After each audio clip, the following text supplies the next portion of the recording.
Good afternoon, everyone. Thank you for joining in. Uh, we will be we will be starting in 5 minutes.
Father Koshi, it is such a pleasure to see you.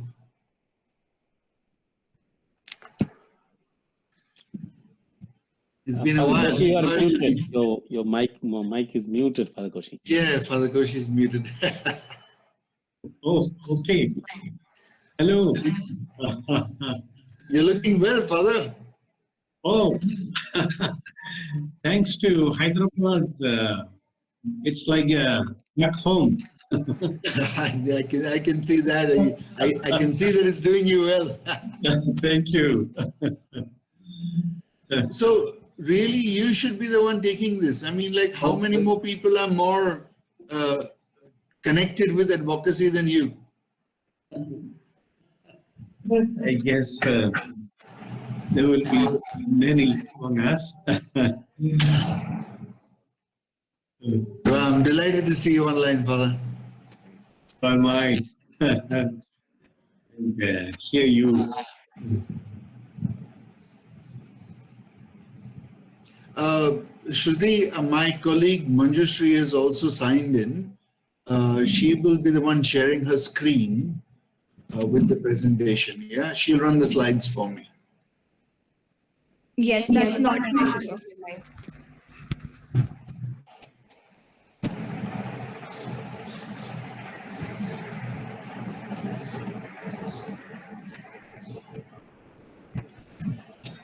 I hope we can start the session.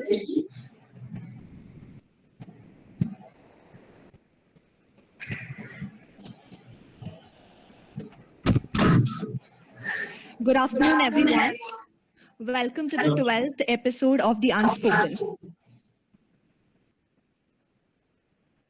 Today, our session will be focusing on networking and advocacy. So when it comes to preventing human trafficking, it is very important to network and work with other stakeholders. Networking becomes much more important when it comes to advocacy, and if we don't want the exploiter to walk scot-free. In this session, we will be learning the importance of networking, advocacy, and the skills required for the same. Fortunately, the resource person for today's session is Mr. Adrian Phillips. We all know him very well.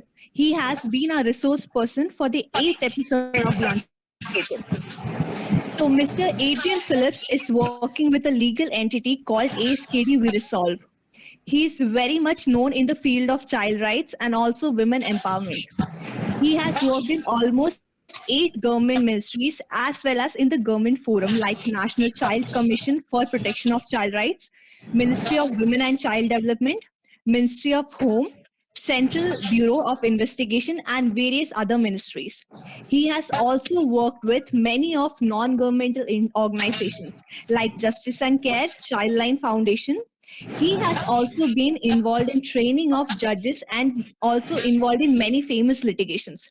Thank you, Mr. Adrian, for accepting our request. I also request all the participants to type in their questions in the chat box.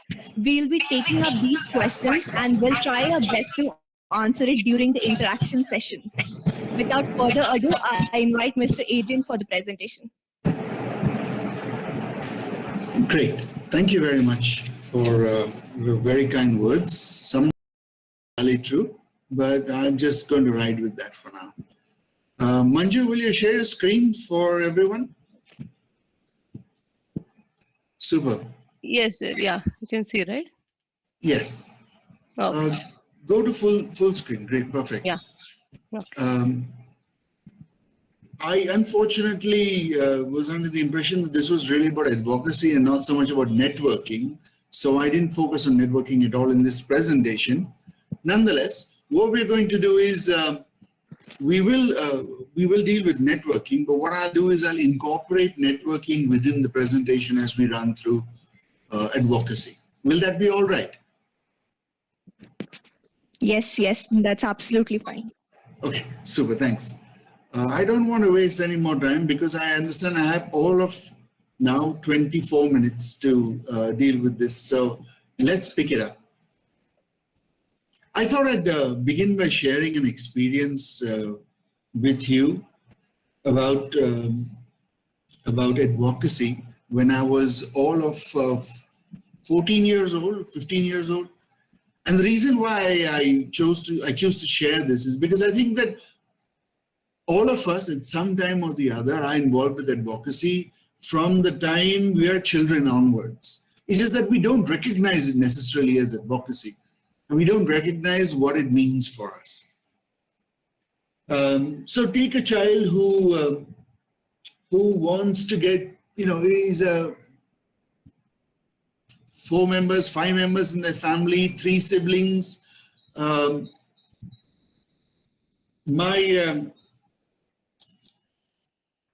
about 9 years older than my youngest sibling, who's a young girl. Her name is Jane. She's now married and all that. But Jane was very, very fond of cookies. Okay. And my mom was very strict about the fact that we could not eat cookies anytime we wanted. So Jane needed to figure out how she can get access to those cookies at a time of her choice and convenience. So she'd come and do things for us, okay? She'd do things for me, she'd do things for my sister, who was just a year younger than me. She'd do things for my brother, who was a couple of years older than her, and then try to get one of us to do something for her. So what would she do? She knew that I was the most rebellious of all the children, and I would be the one most willing to break the rules. So she'd come play up, 9 years younger than you. She has to be someone that you're very, very fond of. So I'd give in to whatever she asked, and she'd play that to the core. So cookies in our house were kept right on top of a cabinet in the kitchen, and it was not accessible to everyone.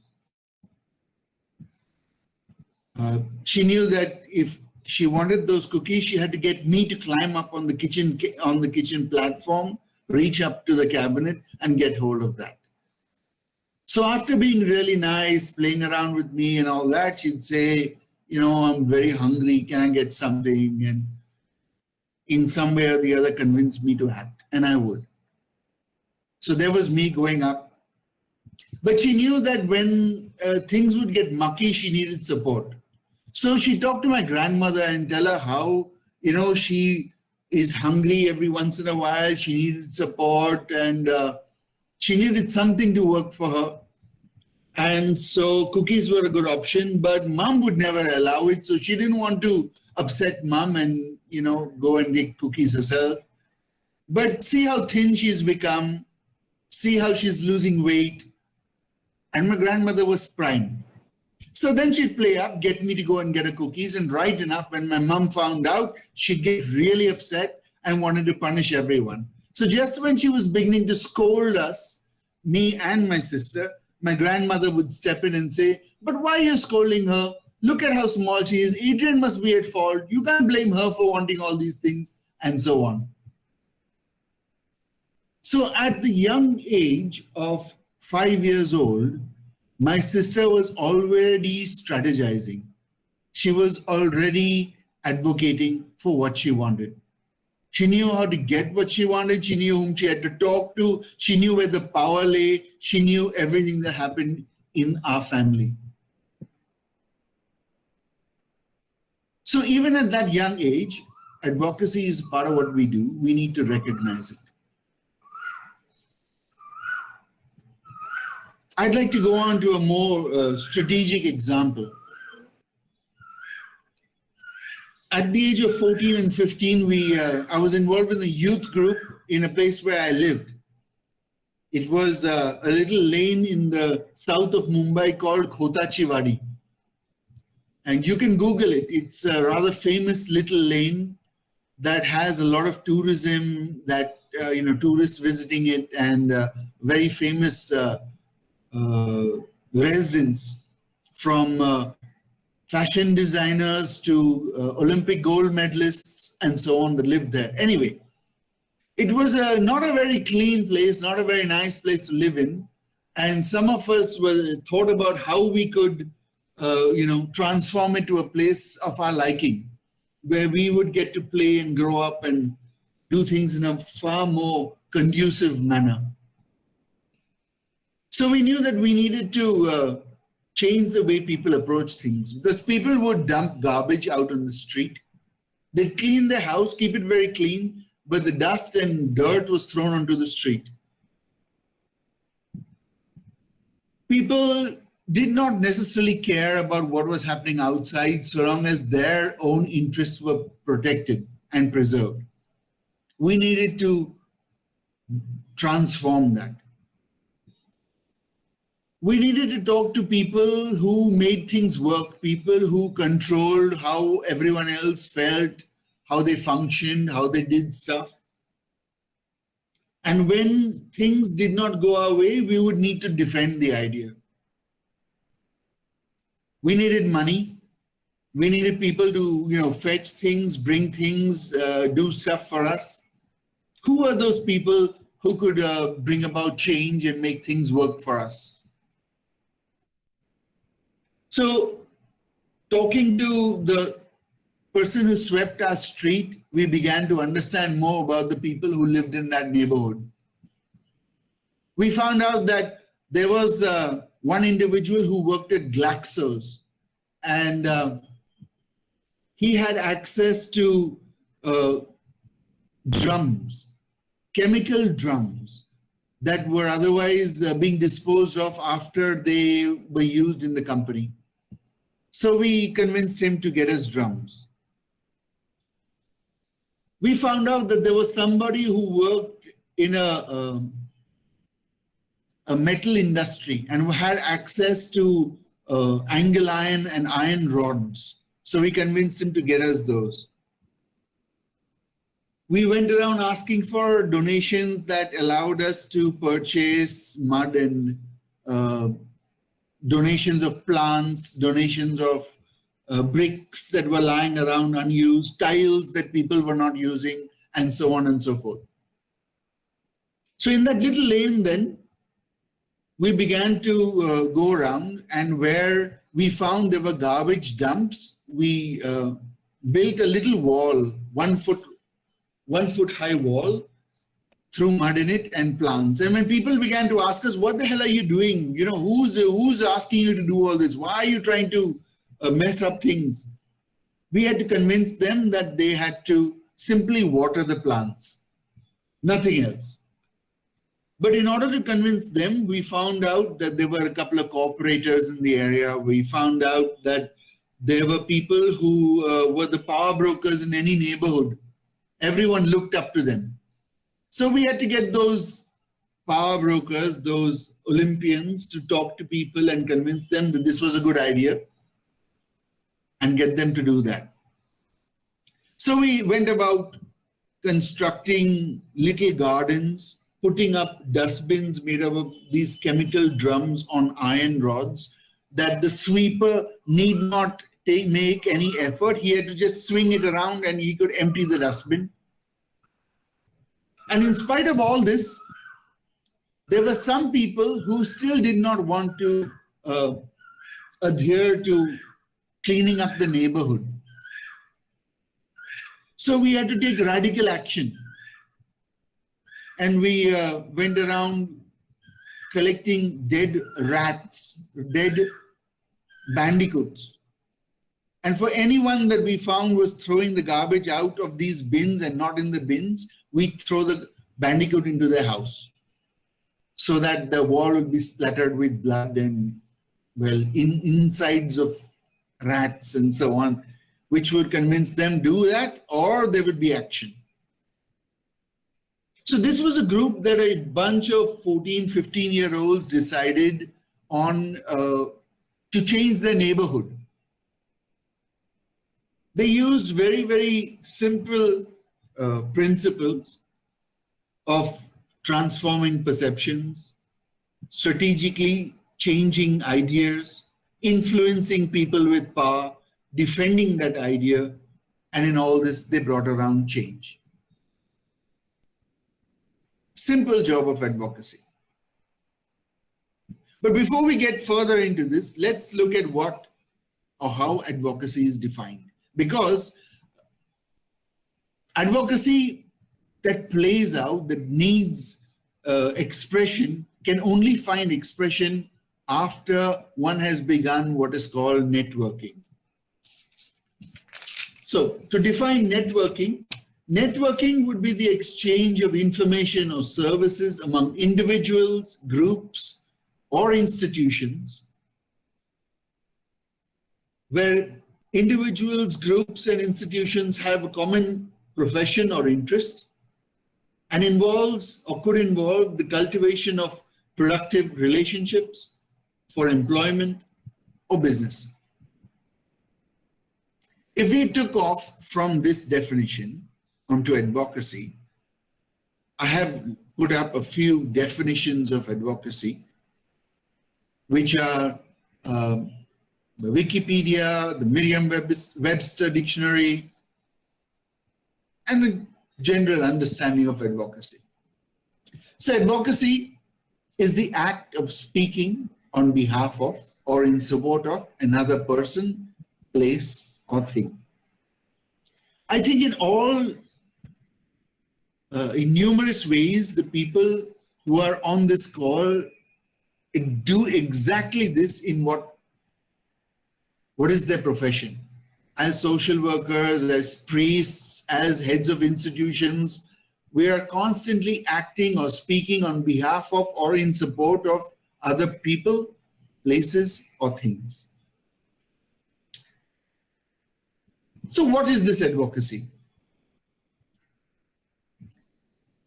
Advocacy would be to influence policy and decision makers, fight for social change, transform public perceptions and attitudes, modify behaviors, mobilize resources,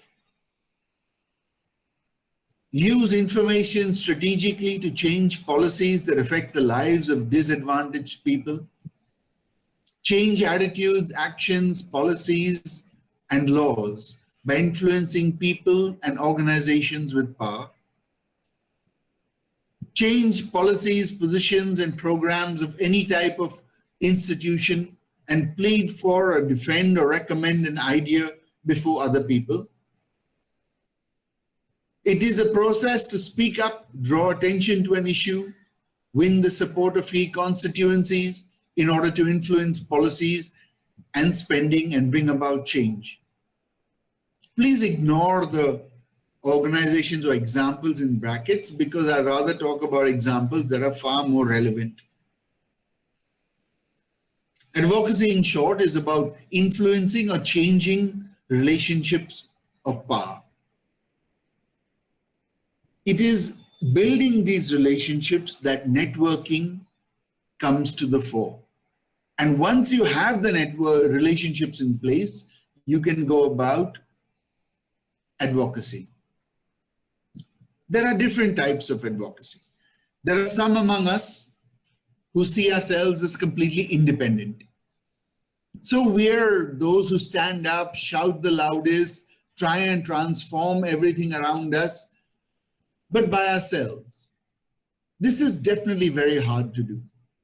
So Don Bosco's by itself, although it is comprised of so many different institutions, would be far more challenged to do this independently.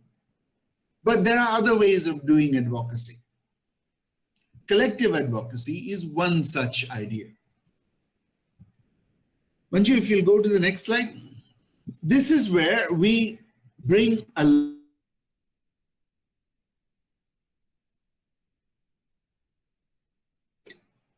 we share ideas, we share plans, and we share action.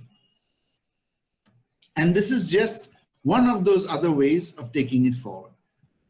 But advocacy of different types begins internally and then goes externally. Unless we are convinced of an idea within our organizations, we cannot take it out to external forums. We need to understand what we want. So our volunteers, our people, our employees, our partners, and we need to advocate within the organization internally, bring everyone on board, and then take it out externally.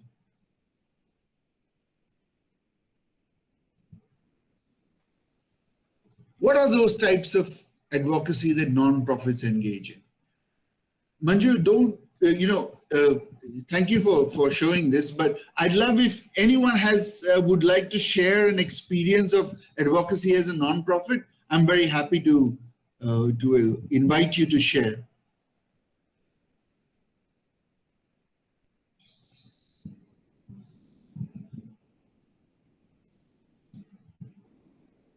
Ladies and gentlemen, there are 34 participants other than Manju and myself. And I know many of you have already had amazing experiences.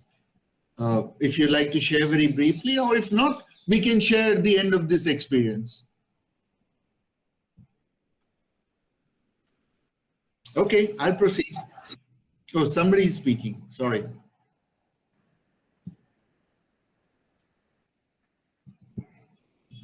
No? Okay, I'll proceed. So we will take in the experiences at the end of the session, sir. Sounds good. Okay. Manju? Great. So nonprofits, type of nonprofit advocacy and the activities. So organizational building. I think it's pretty clear to all of us that we need resources and we need to build these resources, from volunteers to money to facilities. Very few people actually fund advocacy. In today's India, corporates are happy to fund activities around grassroots level work, but they're not always ready to fund advocacy initiatives. So we need to build this. So whether it's building political resources through volunteers or organizational policy making, we definitely need a bank of internal educational resources, research, and monitoring activities. Other actions involve areas where we can utilize these resources that we have gathered organizationally. So Father Koshi was involved with activity at his grassroots, at his workplace. It was this activity that led to administrative changes in his area in Hyderabad, locally. This advocacy went to the next level and brought people on board. That caught the attention of the powers that be, whether it was through education in the public sphere, educational sphere, or merely through the organization that he worked with. At the bottom, Father Koshi was invited to be a part of a committee that was to draft model rules to express the Juvenile Justice Act.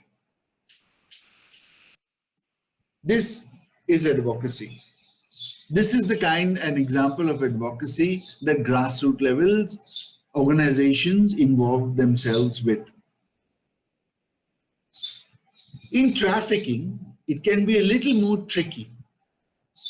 And the reasons why I say that is because often organizations that are involved with advocacy are not organizations that work at grassroots. They don't know the ground realities. And a lot of these plans, a lot of these activities do not reflect what is actually happening on the ground. So advocacy becomes important, and it's important to keep it grounded in hopes and possibilities. Our next slide will highlight this. In order to keep advocacy grounded in hopes and possibilities, we need to remind ourselves that often our advocacy needs to be about not just the big things, but the little things as well. So when we are advocating about picking up members of criminal networks, we got to remind ourselves that these members of criminal networks are both men and women. And the women need to be arrested as well as the men. The little things that I refer to are in ensuring that not all women are placed in remand homes. Not all women are placed in shelter homes. But the women identified as those involved with trafficking should be arrested. In the grand scheme of a rescue, in the grand scheme of an operation, in the grand scheme of ensuring that the correct procedure is followed, sometimes we miss out on this. In Bangalore, in an operation that we did over there, sorry, not in Bangalore, in Kolkata, in an operation that we did in Kolkata, out of Haldia, there was a similar experience that we had where we were insisting that women accused are arrested along with the men. However, the police kept insisting that all women, according to them, needed to be put into a shelter home.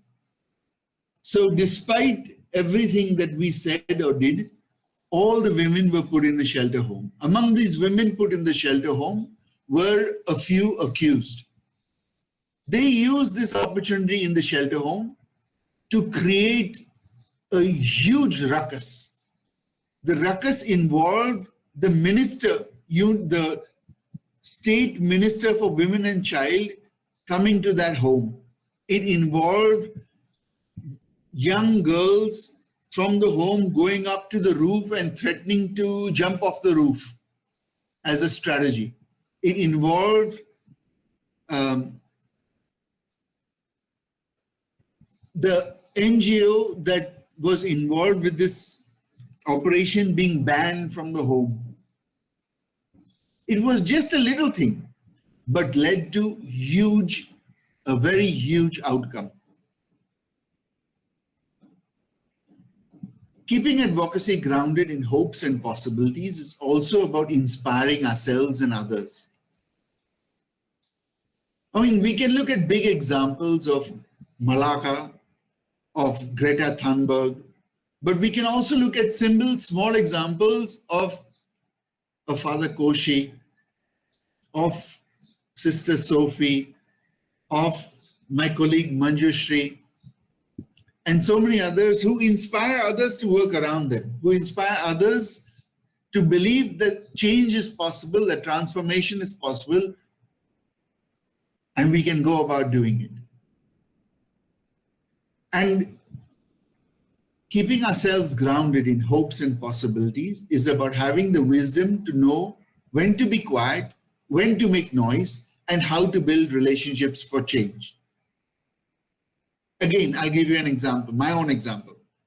So along with Father Koshi, at some point I was invited to be on this committee to draft the model rules for under the Juvenile Justice Act.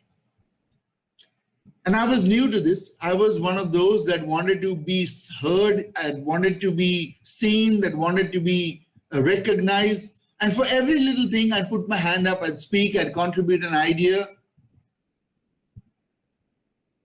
And it was becoming obvious that I was making a nuisance of myself. And people around that table began to look at me with, pretty much annoyance. On the other hand, there was Father Koshi, who sat there, and at the right time, every once in a while, he'd put forward a suggestion from his experience. Not all his suggestions were accepted, but every time Father Koshi opened his mouth, everyone stopped to listen. On the other hand, every time I opened my mouth, they just wanted to shut me up. So it's just about advocacy grounded in hopes and possibilities. But advocacy involves building strategies, and strategies become very crucial. Manju, will you move to the next slide? Sorry, I skipped this. Yeah. Please go to the next slide. This is a presentation that is broken down to a simple example of a classroom. It speaks for itself volumes, so I'm just going to let it run.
Thanks, Manju. You can move on to the next slide. Perfect. So I chose this, although it is a presentation that was made for the United States. I thought it relevant here because Don Bosco's is one institution that is synonymous with education. And I thought it would be an example that almost everyone on this call would understand or relate with. It's a simple enough presentation meant for even children, and it spells out how advocacy works and a strategy that one uses to build. There are many aspects to strategies, but one of the best would be what are called SMART strategies. So before you even take it forward, you need an objective. What is it you want to do? And then we'll think about how to go about it, what actions need to follow, and so on. In order to develop objectives, they need to be specific, measurable, attainable, result-oriented, and time-bound. Let me give you an example of this. When we were looking to talk about, sorry, Manju, the previous slide. When we were looking to talk about how we can carry out or advertise a helpline for children across railways, especially, we were talking about possible strategies that might be used. I was invited by the Minister for Women and Child Development, Mrs. Maneka Gandhi, to share some of these ideas that I had. And one of the ideas that we spoke about was about communicating this helpline number to everyone, making it reachable, making it acceptable. So it was very specific. I needed to communicate a helpline number to as many people as possible around railway stations. This could be measured in the number of calls that would come in. This could be measured in terms of the number of bottles that would be sold. Was it attainable? Definitely seeing that. So the idea was to get companies to put on the labels of bottles, plastic water bottles, the helpline number through pictures and how children could access it. Was this result oriented? Definitely. Not only were they going to be measurable, but we were going to find out how this worked. And this needed to be done in a very specific span of time. So we used this idea where plastic bottles, it cost manufacturers about 15 paise to put this label on water bottles, not more than that. The most common water bottles available at stalls and stations were used, and the labels were put on them. So it was specific again. It was measurable in terms of how many bottles were bought, how many bottles were sold out. Was it attainable in terms of the calls and otherwise? Yes, it was achievable, attainable. It was result oriented. We believe that as a result of this, the numbers of children on railway stations that were lost and hurting and that needed care and support would drop dramatically, or they would find recourse. And this needed to be done in a very specific month-long period or campaign. SMART advocacy objectives. The key steps, therefore, for formulating strategy involve the identification and analysis of the issue. Who would be those stakeholders that we needed to reach out to? Besides the minister, we needed to reach out to the managers, the station master, the owners of companies that were selling bottles of water, those people who manage stalls, the coolies who supported and are aware of children who are lost, who are traveling alone, who need support. Identify and analyze each stakeholder. The formulation of measurable objectives in order to implement a strategy. Developing core advocacy messages. How do we communicate what we need to communicate? Developing a strategy which involves communication, the approach, the techniques, and the materials involved. And lastly, developing the advocacy plan. once we have a plan and we're rolling out such a plan, we can then monitor and evaluate the plan, the execution of this plan. I'd like to share with you one example of a strategy we used a few years back. As a lawyer, we were looking to explore the use of the legal fraternity to get an objective. Our objective was to increase the use of technology in courtrooms. We believed that if we increase the use of technology, then it would serve the purpose of having witnesses testify at trials, which in turn would reduce the duration of time of trial, resulting in far greater and more productive conclusions to such trials of human traffickers. It would communicate to human traffickers that while 6% of trials end in conviction, that rate of conviction was going to increase and they wouldn't get away with it anymore. So what we did was, we knew what the issue was. We needed to identify the stakeholders. So stakeholders in a law fraternity would be lawyers, would be public prosecutors, would be judiciary, higher judiciary, lower judiciary. It also involved the executive, from the law departments to the Department for Women and Child, and so on.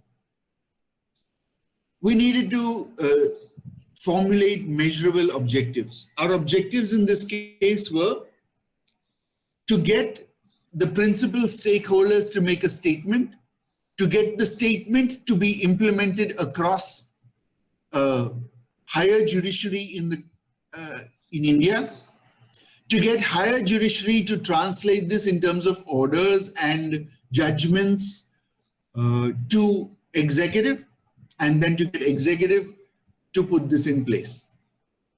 So in order to do this, we needed some very core messaging, which was drafting the speech of the higher stakeholders. All this was developed as a strategy.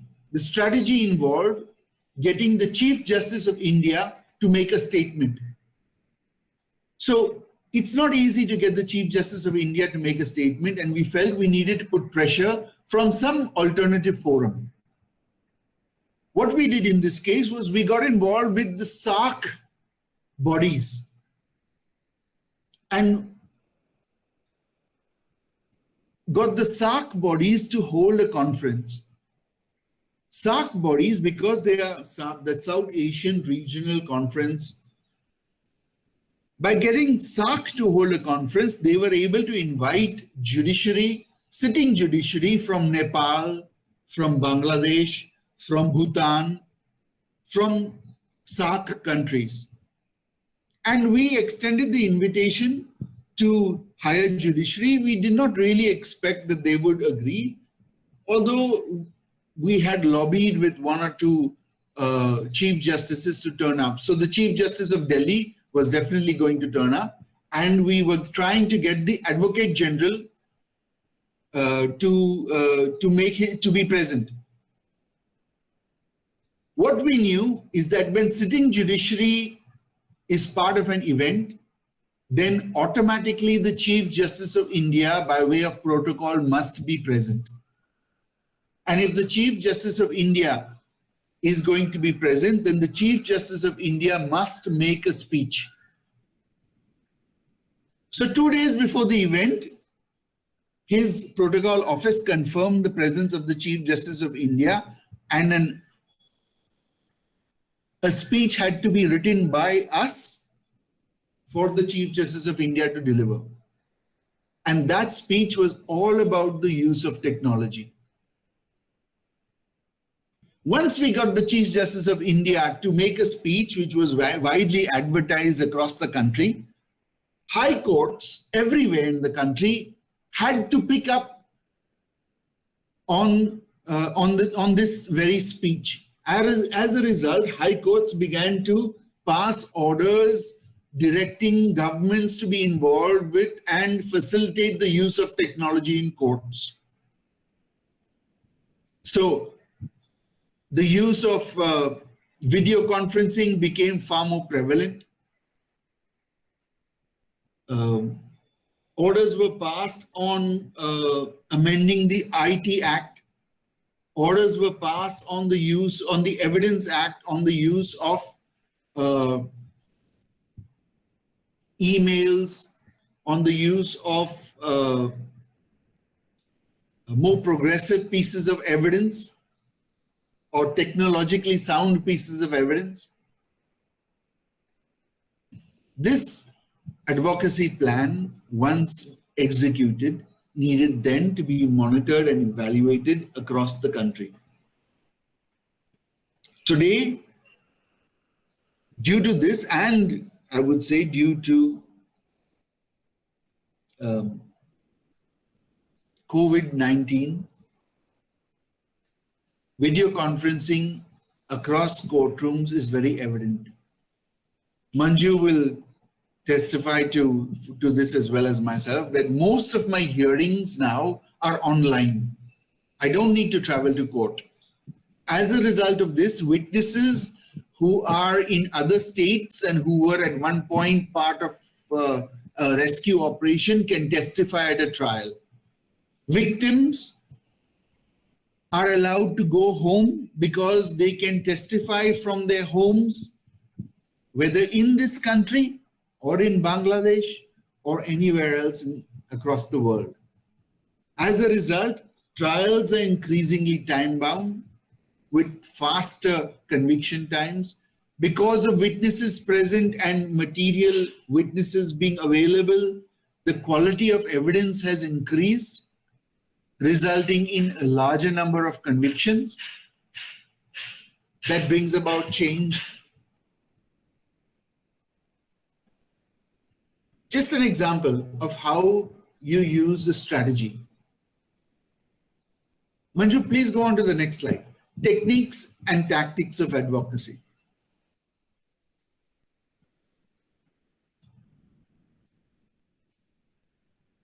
So this involves sensitizing, mobilizing, dialoguing, negotiating, lobbying. I just listed them out.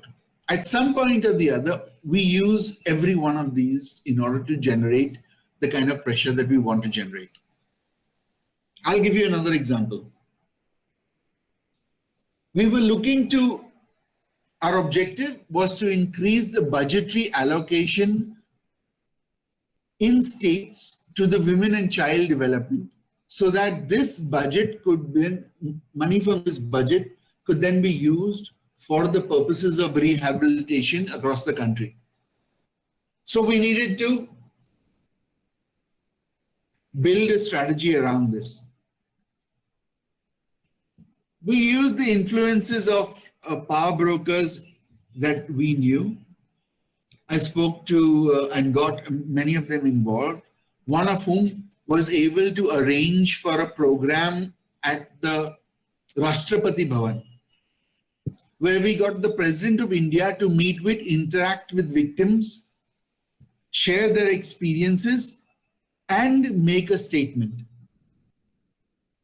As you know, any statement by the President of India has to go through the Prime Minister's office and be vetted by them, which meant that the current or the existing government at the time would have to be on board with whatever the President was going to say.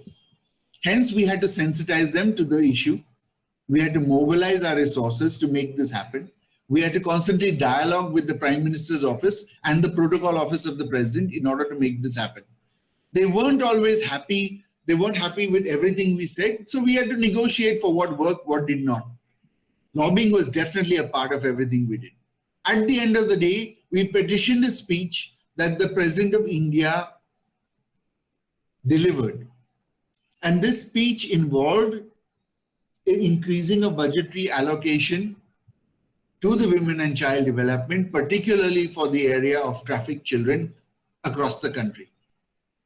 Pressure coming from the President then was, and with the consent of the government then was translated into budgetary allocation across states. We then had to get in touch with states to make this happen.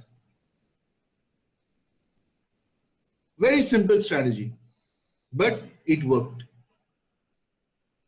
In the case of nonprofits, we often look at social change as a way of transformation. Manju, we'll go to the next slide.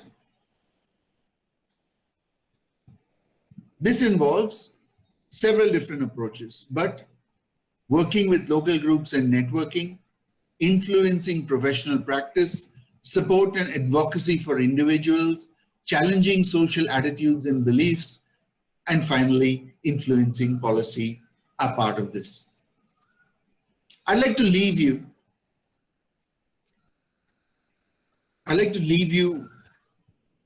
with a quotation from Margaret Mead.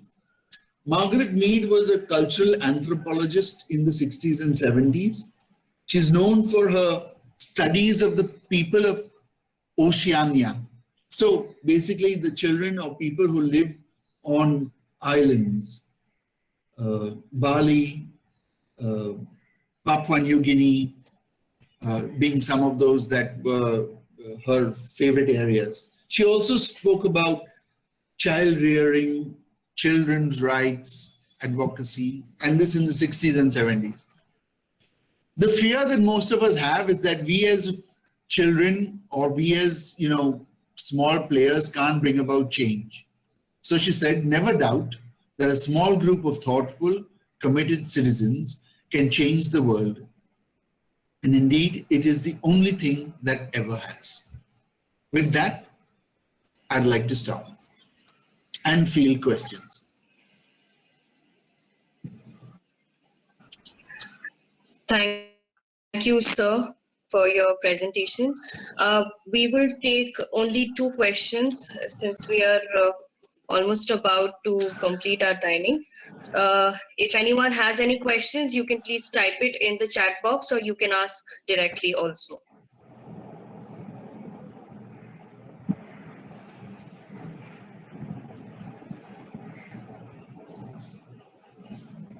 Any questions, anyone?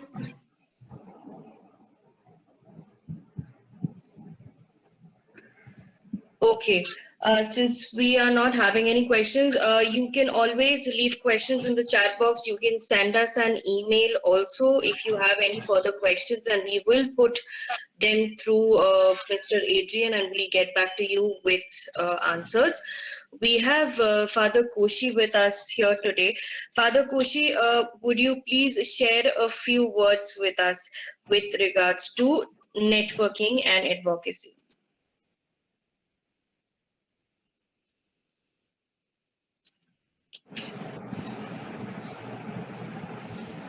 Yep.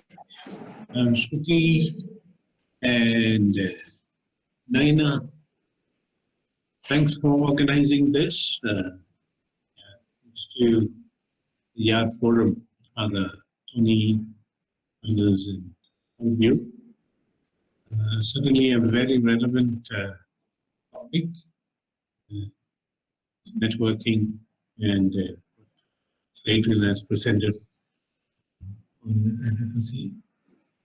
And all of us know from our own experience in the field that nothing really of change of any kind can be worked out by being involved in a kind of an institution that we are all used to be working. So yes, to certainly go beyond, and everyone has presented this advocacy so well. Happy that this is somebody who has been at it as well. You had an experience with Adrian's former team, Justice. I was also in Delhi. We got information. One of our team members, a sister, some young women had been abducted or trafficked in Madhya Pradesh, I guess. And I said, you want result immediately, then speak to Adrian and team. And it did work. And the same evening, afternoon, this person was rescued. And that was possible because there was a good networking that Mr. Adrian and his team had across the country. Rescuing somebody from that kind of situation where, it's commercial sex activity, and so many will be up against you. And that was overcome because of the kind of network they had built over there and across many parts of the country. That's a perfect, example experience that we had over there. And coming to our own experience when I was working in Jewat, and the teeming numbers of street children those years. And we were just 3 NGOs working. Now it's even the excellent one, SKC, great Mr. Manihara, and Karen Share, and a few others, small organizations. But, all of us felt, we are able to touch what we call only the tip of the iceberg, the real issues are to be addressed, and then rescuing children would not happen if we are working in sort of isolated style. So we kind of approached the mayor of the city, and then the whole picture changed. And it was not, people sometimes take us, it's okay, it is that institution, and they do the job, let them do what they're doing. What do we have to do? And also, the experience of, sometimes inter NGO rivalry of some sort. So we do experience, I'm sure, everyone on board here would agree with me. So when it went to the right person, and the right person responded very, very positively, having been a freedom fighter, man for the people, and for him, it was just like that. Let's form into a forum, working together in the city. In this city, we will work together and find a solution. That was what happened. That it went on to build the what do you call the Child Rights Forum in one city. Camera off. Yep. So that was an excellent experience that we had. Yep. Thank you. Thank you so much, Father. We come to the end of today's episode. So just to sum up, advocacy is important, and so is networking. That is exactly what Mr. Adrian pointed out. Sir, you explained very nicely the SMART objectives towards any goals that we might have, where you explained in details about how specific, measurable, attainable, result-oriented, and time-bound our steps should be, which will definitely lead us to a successful future. The same formula we can apply to networking as well, I believe. On behalf of DBR Forum, I take this opportunity to thank Mr. Adrian for sharing with us his experience and understanding of advocacy by building our skills through networking. Father Koshi, thank you for sharing with us your experience from working within DBR Forum. It kind of helps us to relate to your work even more as being a part of the Don Bosco family. Thank you, Father. Apart from broadening an individual's view of life, networking acts as an opportunity to practice starting conversations, communicating clearly, and learning about people around us, and networking, connecting with them on platforms in which we kind of have a similar thought process towards protecting our children in the future. Even as we are trying to deal with COVID-19, we are depending on networking. We are reaching out to our friends, the friends of friends in search of necessities to help each other survive.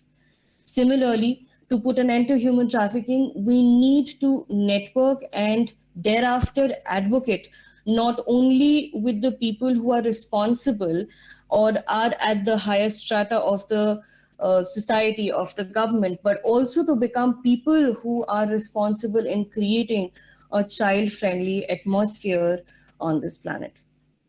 In the chat box, if you will notice, we have shared with you the YouTube links to our previous episodes. We have also shared a link to one Google form through which you can sign up to receive our resources on child trafficking.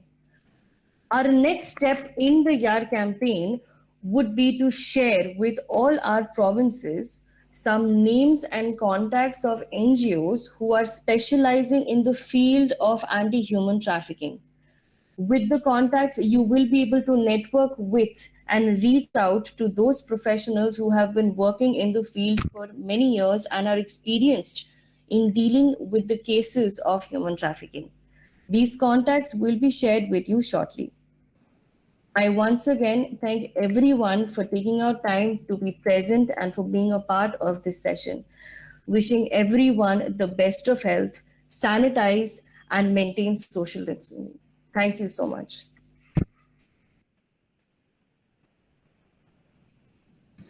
Thank you once again, Shruti, and Father Tony's online. Father Tony, you had asked me to stay online a bit longer because you wanted me to contribute to something else. Yes, Mr. Adrian, after the session is over,